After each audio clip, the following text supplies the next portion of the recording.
এখন জিলহজের চাঁদ উঠলে আমাদের মাথায় আসে, আমাদের স্মৃতিতে আসে গরুর ছবি আর ছাগলের ছবি, ঠিক না? আমি ঠিক বলেন। জিলহজের প্রথম 10 দিন আসলে আমরা সাধারণত এটাকে দুইটা কাজের সময় বা মৌসুম মনে করি। এক কোরবানি, আরেকটা হলো হজ।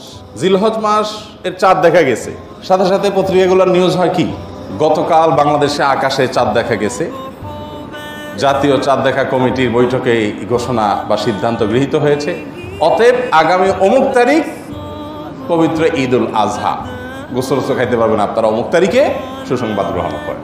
এ হলো নিউজের সামারি, তাই না?